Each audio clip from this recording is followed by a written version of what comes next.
Smoking causes cancer అంటారండి. Smoking kills person అంటారు. చావటం cancer రావడం పక్కన ఉంచుదాం. Smoking definitely causes peripheral vascular disease long టర్మ్లో. దానికన్నా దారుణం కూడా చెప్పిన, ఒకప్పుడు మా కాలేజ్ డేస్లో మనుషులు స్మోక్ చేస్తుంటే లేకపోతే హీరోయిజం లాగా చూపించేవాళ్ళు. హీరోయిన్లు వాళ్ళు స్మోక్ చేస్తుంటే ఆ స్టైల్కి పడిపోయేవాళ్ళు.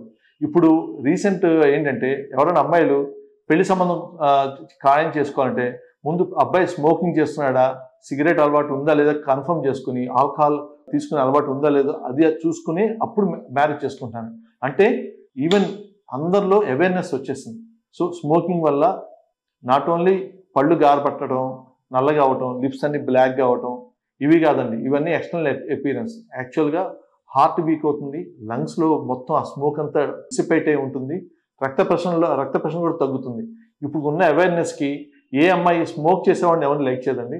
స్మోకింగ్ లేకుండా రాముడు మచ్చుబాలు టైప్లో మళ్ళీ ఓల్డ్ కాన్సెప్ట్ అలాంటి వాళ్ళే లైక్ చేయడం మొదలుపెట్టారు. ఎందుకంటే నాకు వచ్చే పేషెంట్స్ చెప్తుంటారు, మా అల్లుడు అసలు ఏం తాగడండి, మేము పుణ్యం చేసుకున్నాం, మా అలవాటు లేవు smoking.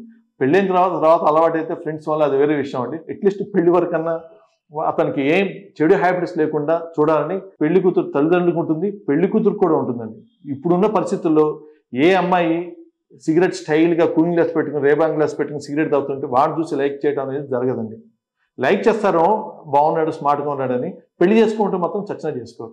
That is guarantee from me. ఎందుకంటే they know what are the consequences of smoking because of awareness, thanks to government, thanks to awareness by public media.